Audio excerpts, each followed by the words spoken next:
So hello, everybody. My name is Marnie and I'd like to welcome you to Frankston City Library's FrankTALK with Diane O'Brien. Before we get started, I'd like to acknowledge the traditional custodians of the land on which Frankston City Libraries operates, the Bunurong people of the Kulin Nation, and pay my respects to their elders past, present, and especially future. I'd also like to extend that acknowledgement to the elders of any other communities who may be joining us today. Now, Aunty Di was born in country New South Wales in the 1940s. And baby Diane, I'm already starting, Aunty Di. Baby Diane was immediately taken from her Aboriginal mother. She is a remarkable survivor of abuse and abandonment until she found her sense of belonging, and then she thrived.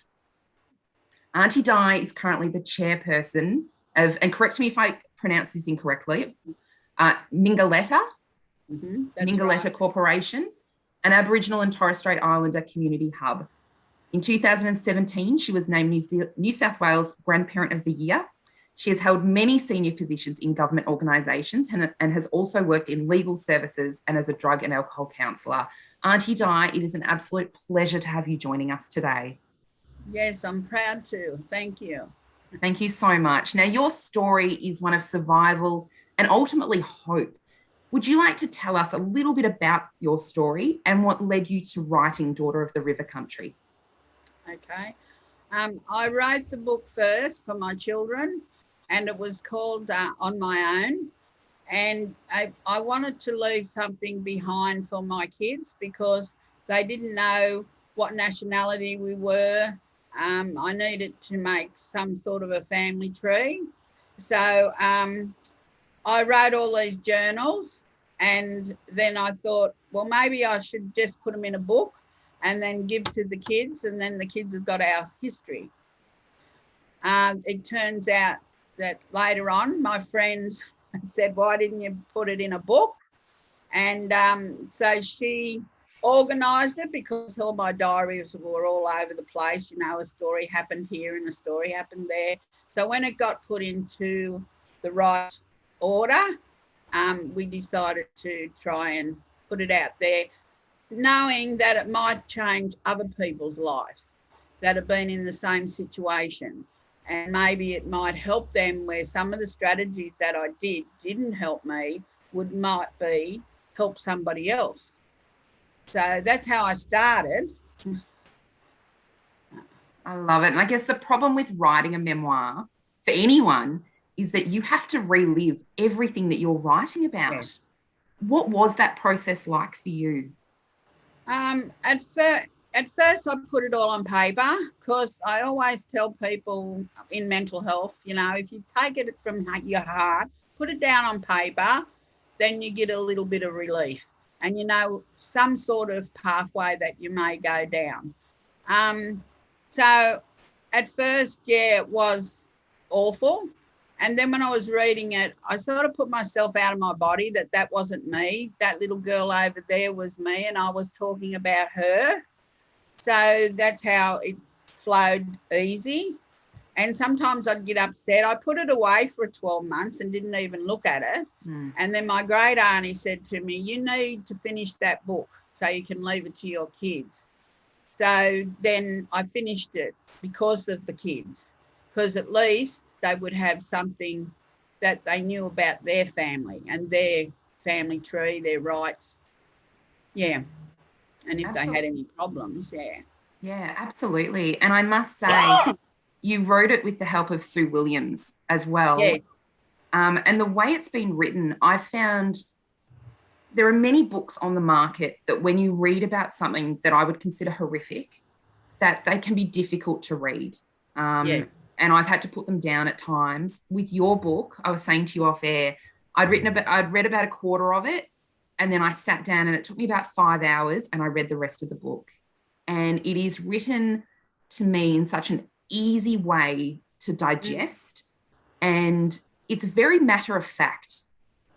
Like, I feel like when we are going through a horrific situation, while you're telling us how it feels, you're doing it in a very matter of fact way that allows us to continue to find out exactly what happens to you and celebrate what happens to you.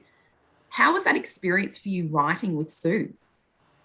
Oh, she's a fabulous writer. I really enjoyed how she laid the book out. and how she put in the policies that happened along the way, because I didn't think of all that. I was just writing my memoirs down as they happened.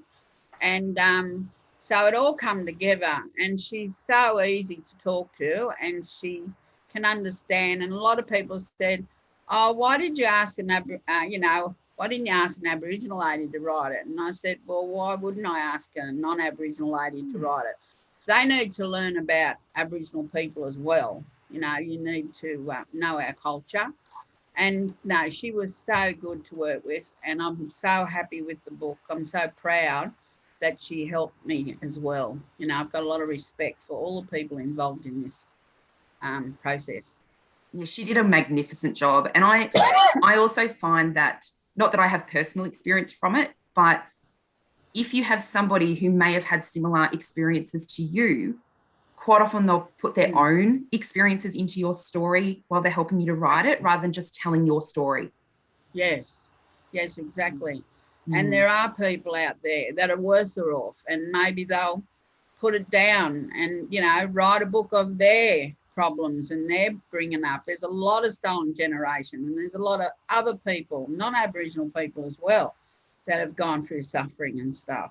And, I've always said to my patients, it's put it on paper, stand up and be counted. And that's what we need to do. Absolutely. And I think my biggest takeaway from your book was you were a child. And yes, we can go back to when you were taken from your mother. But when you were 14 and your mum passed away, and your lovely mum passed away, everyone that you could trust was kept away from you. And everyone you did trust abused that trust. Who was there for you? Yeah. You were a child. Yeah. And there wasn't anyone there. The people I thought were there were the people that abused me. So, yes, I learned a lot when I went into Parramatta Girls' Home. I learned what real life was about. And just the shock of even having a baby, that should have threw me over the edge. But I had in my mind that was my mum just come back. So in spirit, the baby I was having was my mother's spirit. So I didn't look at that baby as a project of the rape. I looked at it as, that's my mum come back in spirit. So that's how I accepted things better. Yeah, I did wonder how, I think there's comments in the book, I've had people comment to me, I've commented to myself, of how you are still alive. Yes, I know. I had a gentleman ring me up the other day, and he said, I've read your Women's Weekly page, and he said, I don't know how you survived. Why are you still here? Yeah. And I said, yes, well, I did commit suicide a couple of times, but then I had my kids and I didn't want to lose them. And that's what the whole time I'm reading it, I'm thinking it's Aunty Di's children who are keeping her alive. Yes. Absolutely. Now, you found out in a fairly unceremonious way that you were adopted. I think that's fair to say. From that moment, you wanted to find out who you were and who your parents were. And you found, that process was frustrating. Do you want us to give us a bit of an insight into what that process was like, trying to find out who you were? Yes. Well, I used to say to people, they used to think I was Maltese or Italian. And I used to say, oh, no, we're Heinz variety. That was an old saying in them days. So we don't know what we have. Then a school guy come to get the kids and asked me, would I accept an OS study, which was a government payment of $3 a fortnight for the children to get socks and reading books and that. And I said, well, that's only for Aboriginal people. And he said, well, you're Aboriginal. And I said, no, I'm not. And he said, what makes you think you're not? And I said, because it's not proven. So unless you can go away and prove it, then I'll accept the money. And so he said, well, if I find out that you are Aboriginal, you will take the school money. And I said, yes. So he went away, and it was only within 12 months he contacted Peter Reid and Coral Edwards, who was founders of Aboriginal Link Up, and they found my family in 12 months. So I was the daughter of William Cooper, a proud human rights man. So I was so proud, and I always felt that I had good blood, you know, that I'd belong somewhere else. Yeah. So that was really exciting. So then the children said, yeah, we're Aboriginal. So I was 32 when that happened, and 34 when I met Uncle Boydie, and he was Cooper's grandson. Well, it's funny because a week before I read the book last week, and the week before that, I had someone say to me, oh, I went into the city, and did you know that the William Cooper Justice Centre is named after an Aboriginal man, and this is what he did, and rah, rah, rah. So she's telling me all about it, really excited because she had no idea. And then the next week I'm reading the book and I'm like, Aunty Di's related to him. I know. And what a proud grandfather, you know? Absolutely. And my biggest thing that came out of your story for me is the need for every individual, every person to have a sense of belonging and a sense of community. And I will say, I'm going to talk about Kevin quickly, yes, but no mother should have to bury their child. No. And sadly, you have had to bury two. But and when you look, exactly. Sorry, yes, as well, Kevin's daughter. Now, when you lost Kevin to mental illness, you go on to talk about that if he'd been able to experience the community and the sense of belonging that you'd found, that perhaps he'd still be here. How important is that sense of community to us? Well, it's important because when we went back to Cumragunja, all his uncles and cousins were the dead spit of Kevin. And, you know, Kevin used to say to me, oh, I'm one out. I look different from the other kids. And we joke about that.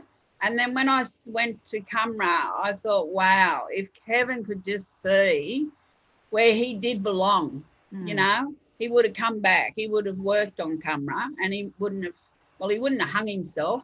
He probably would have drank, but but in company. Yeah. But he would have worked, and that was the whole problem. He was getting Band-Aid jobs. He wasn't getting a permanent job, and he couldn't them days get a good job.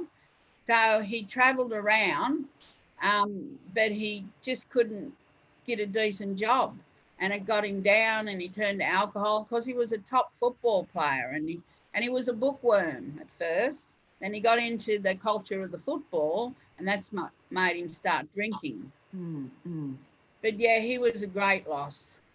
And you had your own battle. You had your own battles with alcoholism as well. Yes. Well, then I got back onto drinking, and then I didn't accept that first death very good at all. But you did come out of it, and that's what's important. Yeah. Now, throughout your life, and there's a few things in the book that I absolutely loved. I loved that you were forever being drawn to rivers. You constantly had the magpies around you and not knowing why. Yes. Like, I love that kind of stuff. I absolutely love it. What was it like when you discovered that your grandmother was a proud Yorta Yorta woman of the river country and that puzzle piece fell into place for you? My grandmother? So I didn't really look at my grandmother. I more or less looked on William Cooper's side and followed his pathway. But the funny thing with all that too, I was an activist in the younger days, like 26, walking with my people, but still denying I was Aboriginal. You know, they used to say, you are Aboriginal. You know, you don't need a paper to tell you, it's here in your heart. But I knew I belonged there, but I wanted proof before I took anything from government or something. Which I can understand. Yeah. But getting back to that, I got off the subject. So you better tell me what you said. No, that's all right. But knowing that you were always drawn to rivers where people wanted to live in other areas, like when you were moved to the desert, and it didn't feel right for you in your heart. It didn't feel right. And you knew that you needed to be by the water. And then to find out you are part of the river people. Yes, Murray River. Yeah. And that was fabulous. And then I stayed by the river because it was right in my backyard, and then we could go fishing. And so the river keeps me calm. The same with fire. If I look into fire, I just sit there daydreaming, going off. Yeah. And Cumbra's got a great history, a bad history, but there's a lot of spirits on Cumbra, and not drinking ones, spirits of people. And there's a lot of awful history there, but I learned from my great aunties the stories and my elders. So it was good to pass that on to my children because they didn't grow up in that era of being Aboriginal. You know, they just knew that they were dark. So it's good. Yeah, no, yeah, I don't know if I even have words for it. What I did find remarkable was as a little kid, your mum actually introduced you to guitar lessons with local legend Jimmy Little. What was it like to learn later that you were actually related to him? Yeah, I know. And because the first time Mum took me down, and he was real soft-spoken, she said, I want her, how much will it be for you to teach her to play the guitar? And he said, I won't take no money until she learns the guitar. So I never did learn it properly. I only learned to strum. And then I went down on the fourth visit and he was gone, but he went to America to do the first movie. So we lost contact. So all the way through my life, we have met somewhere, you know, in a club where he's singing, or we went to Cobart and he recognised me there. And we went to different meetings and conferences and he was there. And then one day walked into the medical centre on Cumra and I said, oh, what are you doing here? And he said, I'm actually your cousin. Yeah. So it just blew me away. I thought all them years of growing up and he was in and out of my life, and then to find he was my cousin. That's amazing. Yeah, it was. Absolutely amazing. Yeah. Now, I must say, if you don't mind, can I have a quick chat about Debbie? Yeah. So I would like to read a passage from the book. So I know the book only came out Friday a week ago. So a lot of people won't have had a chance to actually read it yet. And this one did pull at the heartstrings for me as a mum. And it's going to have me reaching for the tissues again. I can already tell. But this is when you were offered a position at the Northern Sydney Central Coast Area Health Services in the HIV Sexual Health Unit. Yep. And you had a little conversation with Debbie that I felt we needed to share with everybody today. Okay. So this, I told my daughter Debbie one day, is what I think I was born to do. I finally found my life's work after so long looking for it. I want to make my family proud of me. Oh, Mum, she replied, we're already proud of you. To get through all you're faced and still now be helping so many other people, we couldn't have wished for a better mum or role model. And I'll be honest with you, Aunty Di, what more can we ever ask of ourselves and our children? And I'm sure she would be so proud of all you've achieved today. Yeah. Now, sadly, Debbie died in a road accident. And was, I can only imagine that you carry her every day in the work that you do, given she was already following in your footsteps, and you should be very, very proud. Yeah. Excuse me. I haven't got any. Yeah, I've always been proud of Deb. Absolutely. Now, you had 6 children. Yes. 6 children. I've got 1 and I can't cope. So now, the work you do at Mingaletta, to me, is absolutely the epitome of meaningful work. Where did that start for you? When you came into the community, you'd had so many experiences of your own, and suddenly you were asked to work to help other people. Yeah. And this is where you are now. How do you get from go to woe, like woe to go to woe? Yeah, I know. It's I think moving to Cumra changed our lives a lot, because I did a lot of work down there, as in developing community and stuff, and getting the Aboriginal Medical Centre. So when I come back up here, I really wasn't looking for, I went to work in the needle syringe program and sexual health, So I wasn't really looking. And then I joined Mindaletta in 2004 as a member. And it just happened. The old chairperson in 2006 asked me would I take the chair while he was having treatment for his cancer. And I did. And I haven't left.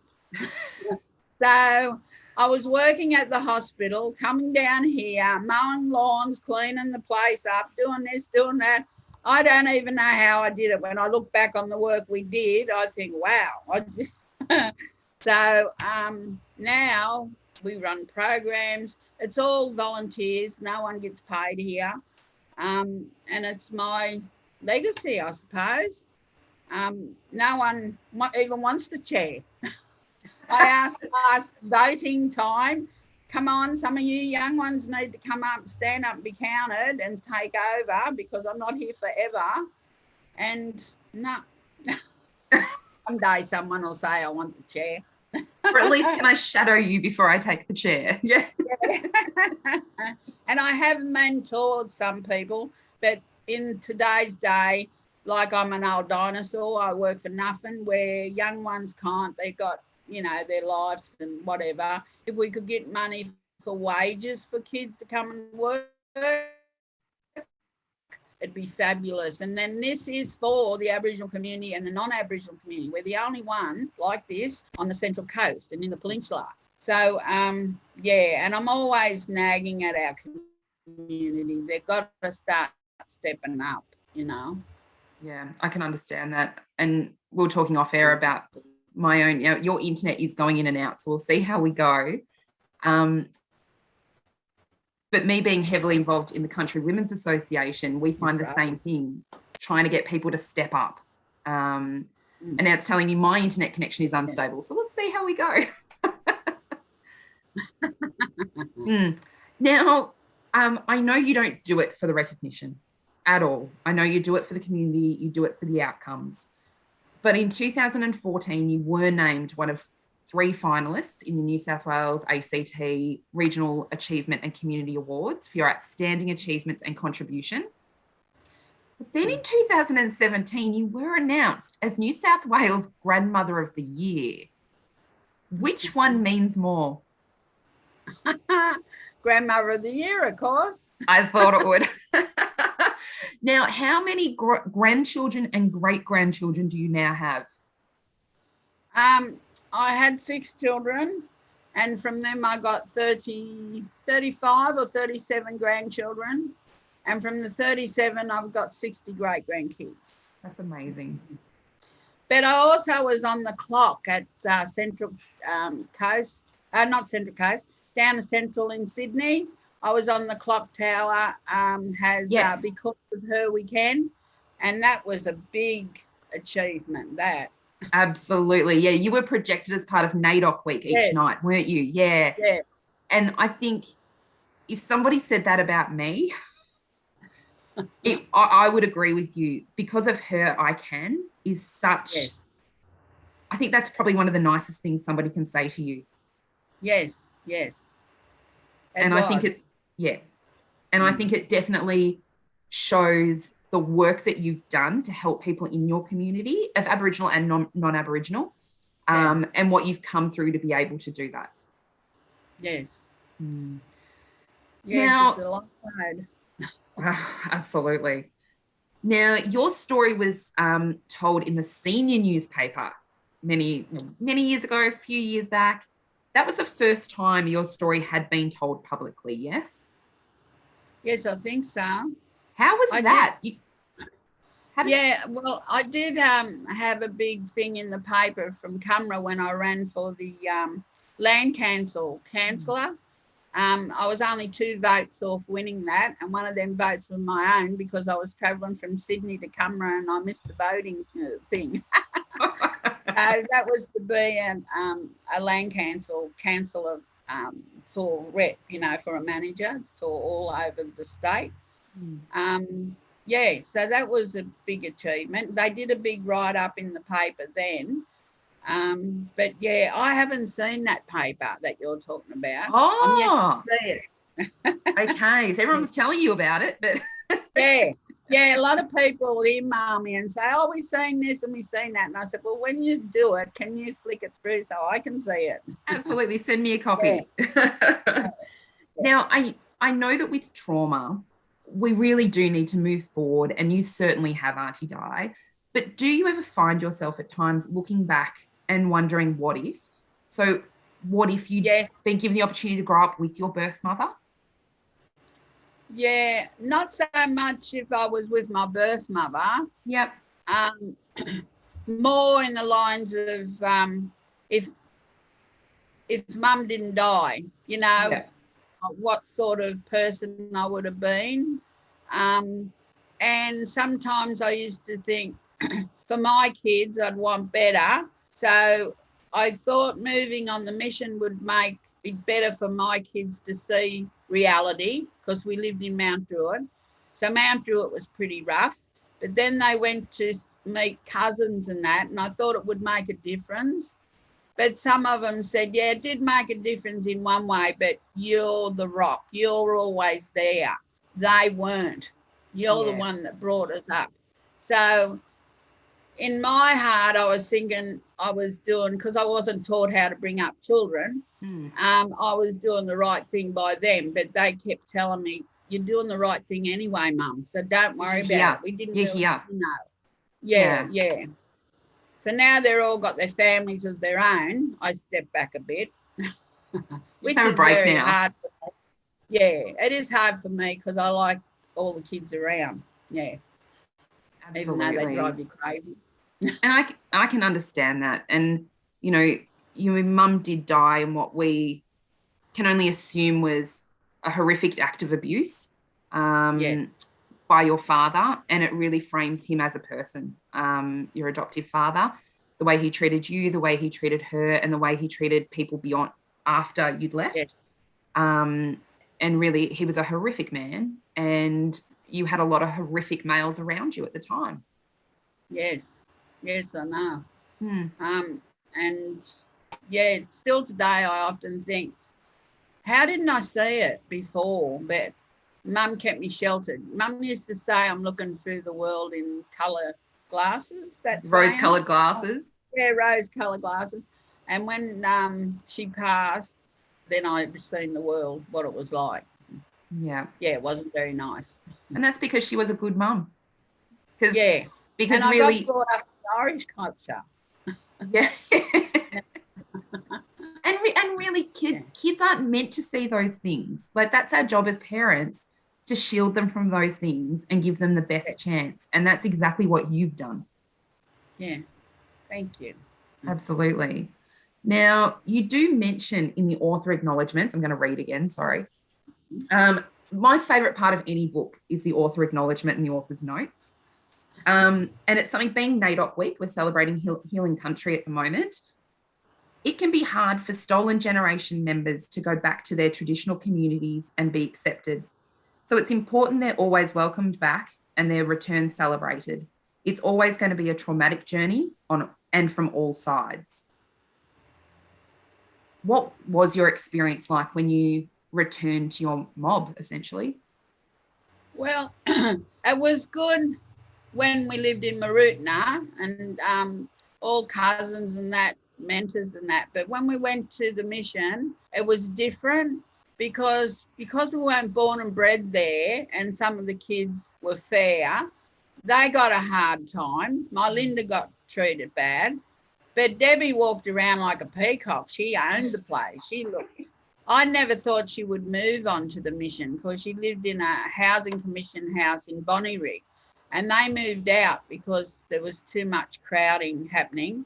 And she was come down, and I really thought real proud because she walked around really good and she didn't take any notice. She listened to people and, their problems and stuff. But when they called her names and that, she didn't care. And how we got people out of their homes was we used to have a barbecue every Friday night in the local park. And that got our cousins out to meet each other and know who we were and where we come from. So that was really hard at first. And later on down the track, it got better. But in one way, I'm glad they had that experience and they can appreciate what they got today better. You know, when they came back to the coast, and Debbie moved back to Wollongong, and Linda moved back to Central Coast, they could appreciate what they've got today to what they had down there and how they were treated down there. But remember, we come from Mount Druitt, so they were already treated bad because I was a single mother with 6 kids. So when we went to the mission, they could cop it because they'd already been. But that was their cousins, and that's what hurt it more. But like they said, to them it was just, yeah, they're our cousins, but we didn't grow up with them, and they didn't grow up with us. Yeah. So, yeah. And I can't even imagine what that must be like to have not fitted in or felt welcome where you were, but then to come to where you felt should be home and family, and you're kind of getting the backhander there as well. Yes, exactly.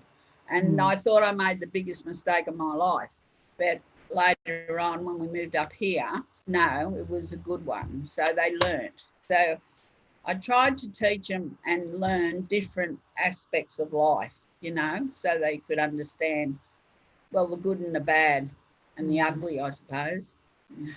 With everything that has happened over the last couple of generations, how can we as Australians support Stolen Generation members to find their belonging and their community? By working together and listening to our people. And I say to the young ones, you're not going to make a difference while we're fighting and arguing and doing marches. You got to get educated up and get into Parliament, and that's where you're going to make the difference. So they got to, like I always say to them, you got to stand united. We stand, divided we fall. So they've got to get educated up, and there's programs out there for Aboriginal kids everywhere. So they just, and don't ever feel that you're not good enough. I took my diplomas when I was 60 years old because I'd felt out of place too. And when I was going for my diplomas, I was saying, oh, why am I here? I don't even understand what that professor's saying, you know, but I got it. So, and I got 2 diplomas. So, I mean, it's there. And the young ones that were in my class, they were all only in their 20s and 30s. And there's this old woman doing the diploma, Aboriginal communities and health worker. Oh, wonderful. And Nicole has just said, you are amazing, Aunty Di. And I will agree with Nicole, as I'm sure most people in here today will. Now, I am curious to know, you're a pretty busy woman. What do you do in your spare time? I'll say spare time. What do you enjoy doing? I love driving. I'm bringing up 2 great grandkids. So they're full on. They both got ADD, whatever you call it. Yep, ADHD. Yeah, and they got us on our toes. There's 3 of us trying to bring them up, the mother, me and my daughter. Driving. If I go for a drive and sit by the river or the ocean, I'm right. I love it. I know that feeling. Yeah. And calm down then. Sometimes I get depressed, but I play a lot of music then. But then the music sometimes makes me depressed too because it's the music from the old days. Oh, absolutely. Well, music is meant to lift your spirits within seconds of turning it on. So that's probably a good go-to. Yeah. But maybe just choose something a bit uplifting. Yeah. And now there may be some people in here today looking to write their own story. What would your advice to them be in starting to write their memoir? Well, write it truthfully, take it from the heart, put it on paper. You can always order it when it's on the paper, but get it out of here and put it on paper. And, you know, I used to run a drug and alcohol workshop, and it was art. And I told the people to do a bit of art or do a poem or just get something on paper. And some of that artwork, one lady said she couldn't draw anything. And then this day she come back with her artwork. Now she's got artwork in the Opera House down in Sydney. So, you know, it's there. We just got to get it out. And if you've got a partner that can work with you, fabulous. But you can do it no matter what. Absolutely. I think everyone's got a story to tell. Yes, everyone's got a story to tell. And I'm living proof of getting from the gutter up to here. But I wasn't in the gutter when my mum was alive. It was later. Yeah. And that's where I think, yeah, if you had had people around you and a supportive community, life could have been very, very different. Yeah, well, if my godmother had taken me to parts, I probably would have been different altogether. Brought up a country kid, it would have been a different kettle of fish. And then again, I didn't know that lady, so I don't know how good she was, but she was mum's best friend. But Dad wouldn't let me go. Oh, your father has a lot to answer to, really. Yeah, there must be a part in the book there where I didn't get revenge on my father, because when we done the book launch, this lady come up to me and she said, "Did you ever do anything about your father?" And I said, "Oh, that's funny. Yeah, I did. I burned his car." And she said, you didn't tell us." No, I know. I said, "Oh, isn't it in the book?" And she said, "No." I read it and I was thinking, "Oh, I hope she did something." And then I told her the story, and then she went, "Oh, I'm so happy about that." She said, "Because now I know that you did get revenge on him. But I made him richer, because burning the car, he would have had insurance on it." But how did you end up burning the car? What is that story, Aunty Di? Please share it with us all. Well, it was my granddaughter's first birthday, and these two policemen come to our house from my father, but I think they were not policemen. They were in plain clothes. And they come in and they said, "Did I break into his house?" And I said, "No, I don't go down near his house. Somebody must have tried to break in and set the alarm off." So anyway, I was drinking and I thought, "Oh, bugger that. I'm going to go down and do something about this." So I went up to the petrol garage, and you used to have this wine bottle. It used to be Tutti Frutti or something in a little wine bottle thing. And I filled it up with petrol, and I got a taxi and I went down to the house. And now Dad had the house like a four-piece. He had two white dogs, big fence, but everything was open. The dogs weren't there. The gates were open. The car was sitting in the driveway. And I was thinking, "Oh, he must be going to do an insurance job on his car." Anyway, I didn't think anymore. It was pouring rain. I got to the car. The back door was open, and I couldn't find nothing dry. So I took my shirt off and I lit it. I threw it in the car. So when the car got on fire, I jumped the fence, and this fruitman had this chaff bag over the fruit. So I took the bag off the fruit and I put it on, and I walked down the street, and everyone out the shop's going, "Oh, look at that fire up there." I said, "Oh, that's terrible, isn't it?" And I looked and jumped in the taxi and went home. Well, the police come and got me, didn't they? And they said, "Oh, you know what brought you undone? You left the bottle with the wrapping of my granddaughter's birthday paper around it." That was the giveaway. So still can't prove it. That's right. But it was in the paper. It was a 20-year fuel with daughter and father. And I was surprised because Sue, I told her it was in the Herald, Sunday Herald. So I'm very surprised that it didn't get in there. But anyway, I can tell the story. That's all right. We've got it now at Frankston City Libraries. Yeah. This lady was so happy that I told her that story, because she thought, "Oh, well, I got him back." But actually, I probably made him richer. Yeah, probably. So yeah. Now, we were talking off air. Two of your children were actually born at Frankston Hospital, which I was as well. So yeah, Cindy, she was born on the 7th of 770 in Frankston Hospital. We lived up at, we were in Dandenong, but we went to Yarragon, lived up there. And then David was he was a 10-pounder. He was in Frankston Hospital too. The David's father, we lived in Yarragon. So, yeah. And you're in Yarragon.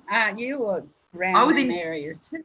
Well, that's it. I was in Yarragon just the other week because I introduced my daughter to the bakery at Yarragon, because everyone needs to be introduced to the bakery at Yarragon. Yeah. Oh, amazing. Yeah, from a little horse town to something like big now. Yeah. Yeah, you gave me goosebumps when you were talking about that because it's part of my past. Yeah. Because we Absolutely. could But have no, bought that house. it's a beautiful little town now. Yes. And same with Trafalgar as well. That's Yeah. boomed compared to what it would have Yeah. been. Yeah. Absolutely. Now, what do you hope that readers take away from your story of Daughter of the River Country? Well, to give them hope, I suppose, and sanity too, and to help them and support them. You know, like anyone can ring me up and I can talk to them on the phone. They come to Mingaletta, they come to the house, and I try to support them in the best I can. But from the book, I just thought, like I said, if there were strategies to get off the alcohol that didn't work for me, might work for somebody else. Some, you know, there's a lot of detox places around, but some don't work for people and some do. And some are ran not as good, you know, for people with mental health problems. And the mental health system, that's pretty bad too. You know, like our people don't want to go under mental health. Well, what? You're mental. But you're not mental, it's your suicide prevention. Absolutely. So I cover suicide prevention when we do the groups. I don't know. Well, I just think I'd like to see them get stronger. People in domestic violence, you don't have to go back into that violence. There's lots of help out there for people. Where it wasn't in my day, we had to go to the police station. Well, the police don't believe you because the husband's the one that's supposed to belt you up anyway. So it's like a norm. But today it's not. Today That's there's it. hospitals. The number of times I saw you, or we all saw you, whoever's read the book, going back and going back and going back. And we're going, what are you doing? And I had to remind myself, we're talking about the 50s, 60s, and 70s. Yeah, like it just, exactly. the support and the understanding, and even for Aboriginal communities today, there are still in some states issues with the police. And that needs to be addressed. But would you mind if I read another passage from your acknowledgements? Because honestly, it's the best part. Like, it's the best part of any book. Like, so through telling my story, I hope to encourage other Aboriginal people to aim high.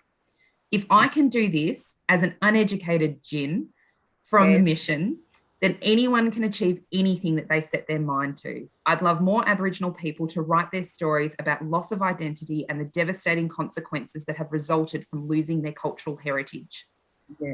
And then about their strength that got them through it, and hopefully their path afterwards to a better life, which I think is exactly what you have done in Daughter of the River Country.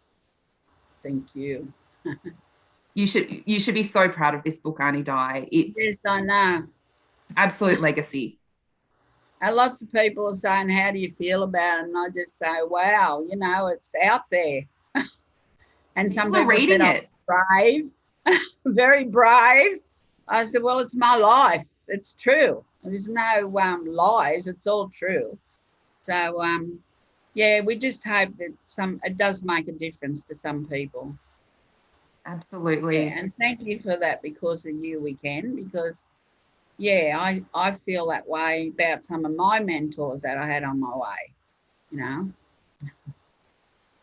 So that's a lovely message from Julianne. So thank you so much, Aunty. Thank you for sharing and being so inspiring. That's the word, inspiring. I've heard it all the time. That inspiring. Absolutely. Well, thank you so much for joining us, Aunty Di. It's been an absolute pleasure. Yeah, thank you. I've been honoured. Well, it would have been lovely to have had you in person, but COVID stopped that from happening. So COVID stopped a lot of things, but people need to listen to the rules. Absolutely. Absolutely. Now, Daughter of the River Country is available to purchase at Robertson's Bookshop.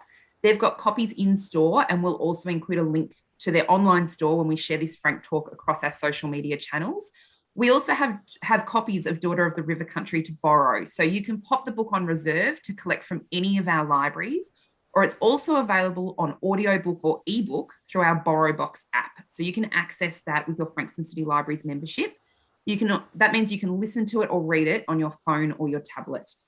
So keep an eye on the Frankston City Library's website for the great Frank Talks and workshops that we have coming up, including our one-on-one technology sessions. So they're tailored to whatever it is that you may need assistance with, from social media to using your phone, tablet, or computer. We are here to help.